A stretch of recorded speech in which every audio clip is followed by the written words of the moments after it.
again, on the supply side, really there's not much in the way of new production that's coming on, and whether that be primary silver production or as a byproduct, permitting new mines isn't easy anywhere in the world, and so not seeing sort of on the horizon some real visible, obvious new sources to meet that demand.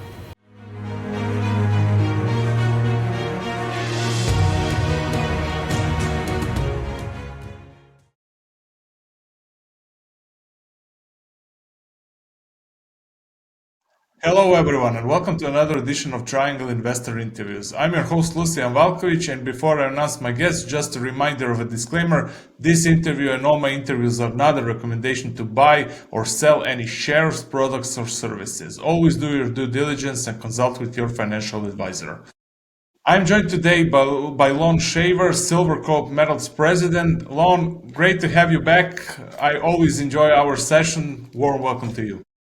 Thank you, Lucien. Good to be back. Thank you. Let's talk a bit about the silver market, about price and outlook. Silver prices recently hit a 13-year high, above $36 per ounce. What macroeconomic and industrial factors do you see as the primary drivers behind this surge? Well, I think we continue to see a very strong supply-demand picture. Obviously, with the ongoing uptake of silver into these electrification technologies and then solar panels, we continue to see like a healthy market in that side of things. And again, on the supply side, really there's not much in the way of new production that's coming on, and whether that be primary silver production or as a byproduct, permitting new mines isn't easy anywhere in the world, and so not seeing sort of on the horizon some real visible, obvious new sources to meet that demand. Yeah, Lon, how do you view the balance between silver industrial demand, solar panels, electronics, and its role as a precious metal in investment portfolios? Which do you expect to dominate price trends in the next 12 to 18 months? Well, I think really that it's the investment demand is kind of like either the marginal supply to meet the gap, and that's if people are monetizing the silver that they own to feed into higher silver prices as a result of that industrial demand, or it's additive to demand because of the view that things are tight and they're not going to get loose in terms of supply anytime soon. Gold is moving up, the ratio is out of line, and so then you see people who are stepping into the market, to add to their positions, and so in that case, investment becomes, an additional demand driver. With gold prices moving up, and I mentioned the ratio. I think it's more just the fact that with gold prices moving up, gold could maybe price itself out of availability for some people in certain currencies. So again, then people look and say, well, how do I get positioned into a precious metal that's going to hedge my purchasing power, in an inflationary environment, or if the world goes a bit crazy here. Yeah, you mentioned ratios. We had the ratio, I believe, 107 as a peak recently. What is that ratio actually telling you? Is it telling you that the silver is cheap or the gold is expensive? What's your take? Well, I think it's important not to put too much weight on the ratio. The ratio is really calculated after the fact from the observable prices. And to go and to pick a ratio and to say, oh, the relationship's always been this number, and then conclude either gold is expensive and has to come down, and I don't think anyone's going to make that conclusion by looking at the ratio. I think instead people will jump on the fact, oh, the ratio is out of line with what the historical averages have been. Therefore, silver is cheap and should be bought. I think making those kinds of investment decisions people have and can be wrong for a very long time, based off of that. So I think it's more important really just to look at the commodities themselves. And clearly there's a driver for gold in terms of central bank indications of adding less reliance or less thinking of the U.S. dollar as being sort of the global currency, which I think is opening up more people and more governments to. And then on the silver side, as we mentioned, there's two key drivers. One is industrial, and all of that silver effectively is disappearing for all intents and purposes. It's kind of gone from easy resupply, and then investment, which of course can go up and down based off of pricing and what individual perspectives there are on future price moves. Sure. What is your outlook for silver prices over the next, let's take a period between 4 5 years, considering global economic uncertainties and potential shifts in monetary policy, just like you pointed? I think it's safer to let those long-term forecasts, which are most likely to be wrong, I'd rather leave those forecasts to the people who are paid to be wrong, the economists. I think from our standpoint, what we see in the marketplace is sort of a new level of support in the 30s, which I think will be a positive, for us, and that's really what our main focus is at this $30 to $35 range, and if it gets through 40, great. But we've designed and engineered a company to make money at much lower silver prices and to protect against the downside. Now that we're having these higher silver prices, we're seeing our reported revenues go up, but also our reported net income and cash flow, which is arguably more important for investors, has gone up with the higher silver price. And so I would be shocked if in this environment, we see prices dip back through that sort of psychological floor of 30. And I think anything north of that is obviously great for us. Our sustaining cost to produce silver for the year that just ended in March was just over $12 US. And so we've got a healthy margin to continue to run our mines, generate free cash flow. We're putting some of that back into the mines to fund some growth initiatives, but obviously we're building a cash position which we're looking to deploy on some new assets. That is a great number. You said $12 all sustaining cost, right? Across the projects, or do you have specifically numbers for each of your projects? Well, that's the blended corporate number for the year ended March that just passed. So we'll be reporting our Q1 ended June here at the beginning of August. Okay. I will ask you more about the company developments, but before we go there, one other question. How are the supply side dynamics, such as mine production constraints or recycling trends, influencing the silver market's current trajectory? Yeah, I wouldn't say that we see anything sort of notable in the actual silver market per se.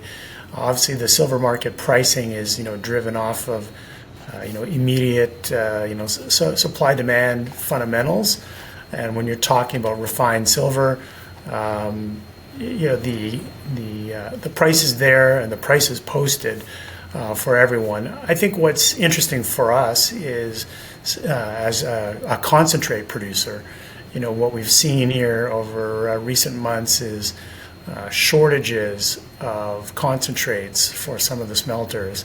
So smelters have gotten more aggressive to get access to high quality concentrates.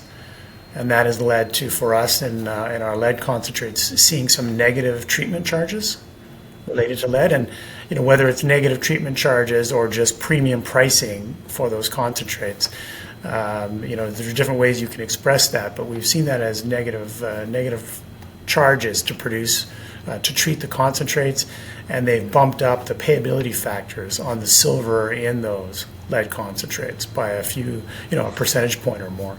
So I think that just goes to show there's a healthy demand for the end products, being the refined lead, refined silver, and obviously the gold, which is causing the smelters to make sure that they're not left out in terms of the supply for those metals. Yeah. How are your overall operations going right now? Do you have any challenges, or everything goes smoothly? Well, I mean, it is mining, so there's always challenges. There's always, and our mines, narrow vein, high grade, underground, multiple working faces, many people. So there's a lot to manage. But we've been doing this for a number of years, so we have systems in place to do that. And we're also, right now in the midst of an expansion program where we're looking to open up the access and transition away from some of the small scale tracked equipment and using shafts to just having bigger ramps that you can drive larger trucks down. And so you can get bigger trucks down to the to the loading pockets underground and get ore out that way. And so we're very busy as always. Last year we were busy with some surface infrastructure in addition to the underground. We expanded our mill and we completed a new tailings storage facility. With those projects behind us, we're back again focused on the underground.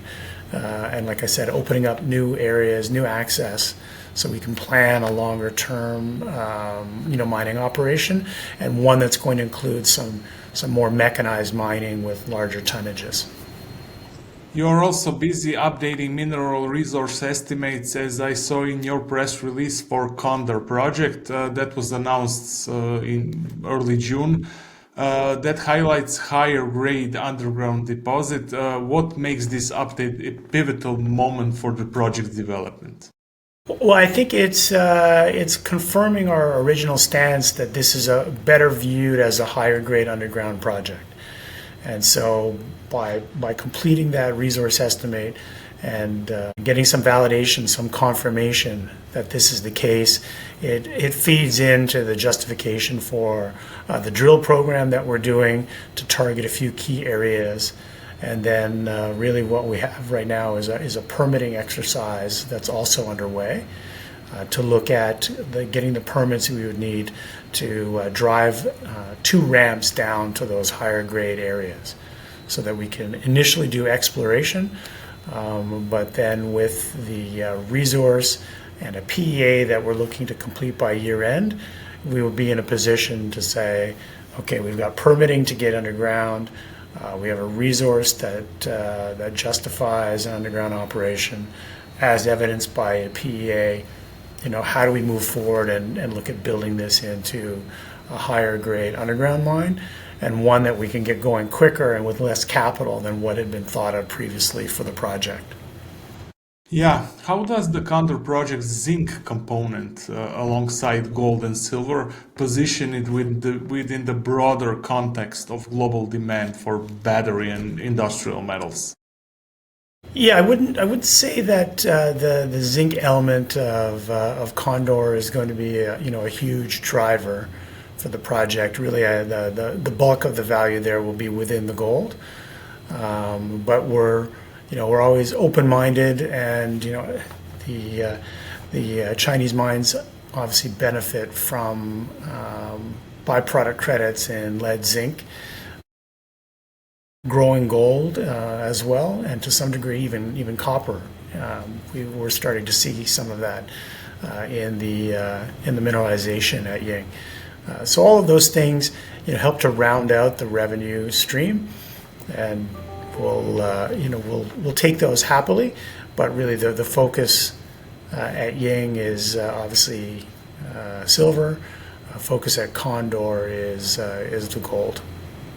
Yeah, quick return to the Ying mining district. You mentioned some things. However, I would like to hear more color about that operation. What recent or planned initiatives at Ying are set to enhance its production or cost efficiency?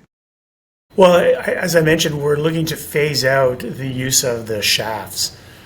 So the shafts end up, to use the shafts, we have tracked equipment. So if you think of, in your mind of mining operations with the rails underground and the smaller ore carts, this is a more, laborious way of getting the ore from the stope, into the carts, has to get moved to the shaft.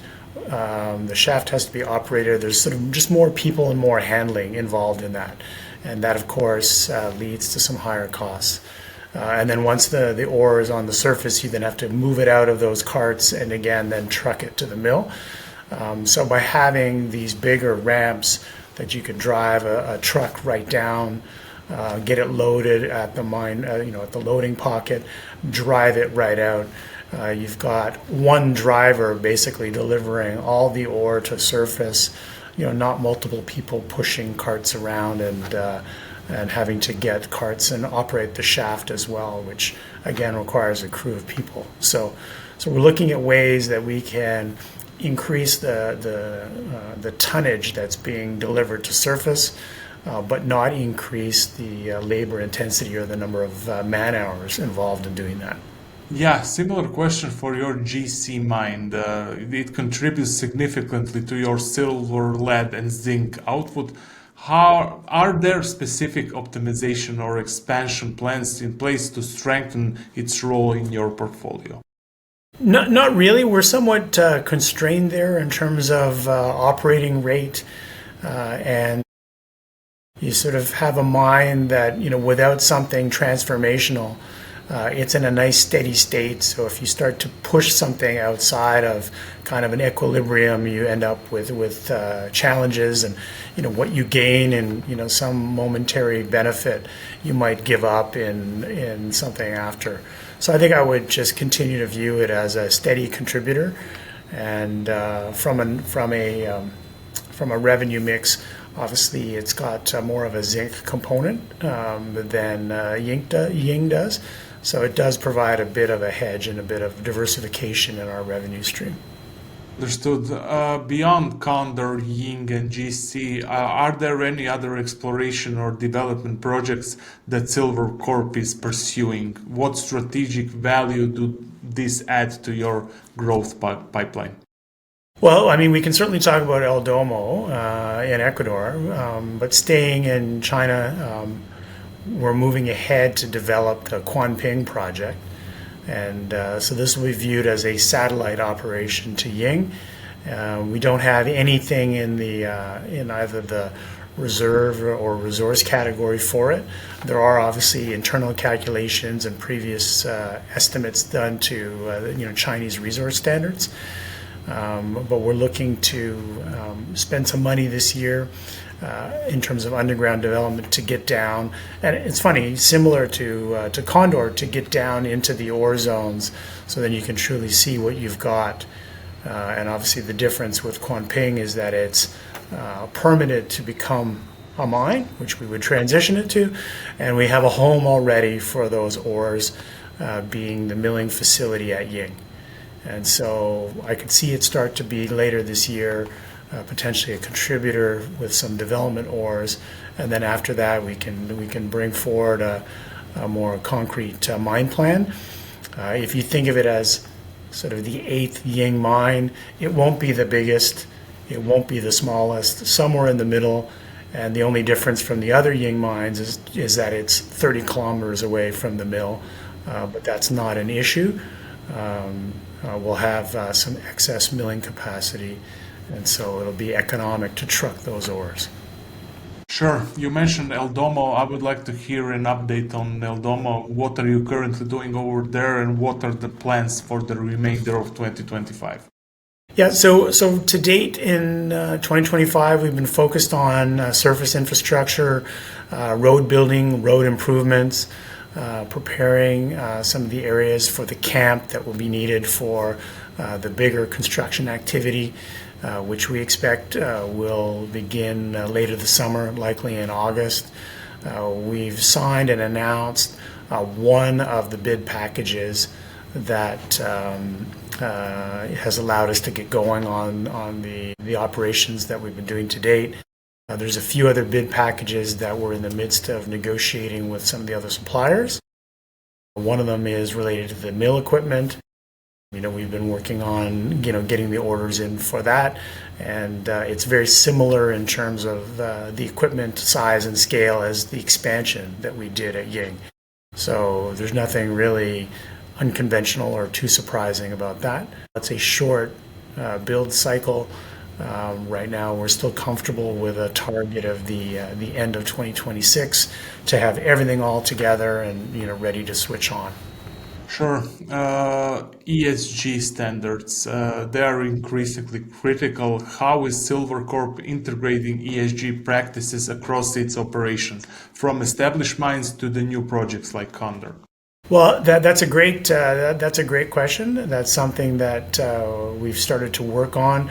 Right now, from a reporting standpoint, in Ecuador, it's been limited to exploration, engineering, some development. Whereas in China, we've got a almost 20-year track record of building, operating, and managing multiple mines, milling facilities, tailings facilities, making community investments. So, we're looking at bringing those kinds of activity and investments to Ecuador, but obviously tailored for the different community needs and focuses in Ecuador.